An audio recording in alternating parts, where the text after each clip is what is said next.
আজ আমরা সন্ধ্যার টিফিন ফুলকপি ভাজা আর দুধ চা। আজ আমরা ফুলকপি ভাজা করব।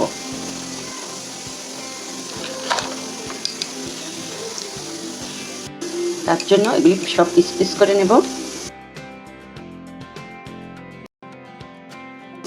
আগে সিদ্ধ করতাম, এখন সিদ্ধ করি না। সিদ্ধ করলে পাইনসা পাইনসা একটা ভিজা ভিজা ভাব।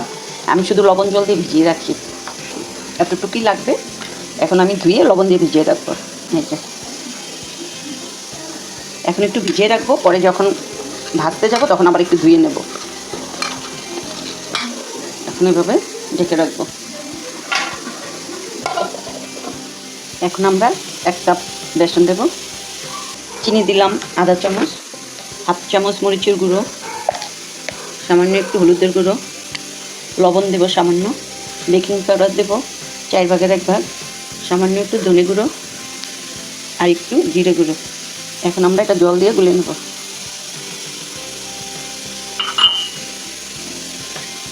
এই যে আমাদের গোলা রেডি। 10 মিনিটের জন্য ঢেকে রাখবো এটা।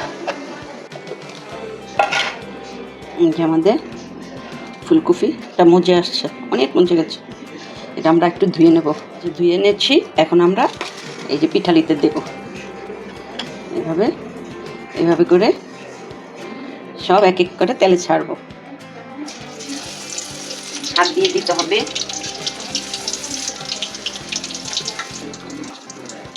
আমরা এটাকে কম আঁচে ঢেকে সিদ্ধ করব।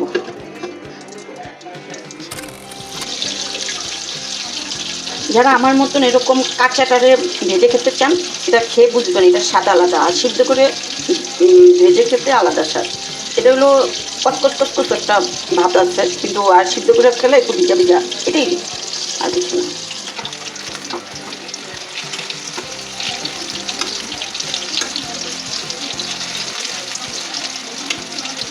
আমাদের কফি ভাজা হয়ে গেছে, এখন আমরা এগুলি নামিয়ে ফেলবো।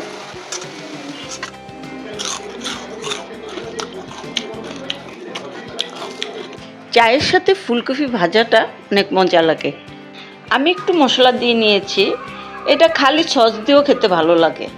আমি মশলা বেশি কিছু দেইনি, একটু বিট লবণ আর একটু চাট মশলা উপরে ছিটিয়ে দিয়েছি। তারপর ভালো করে নেড়ে নেব।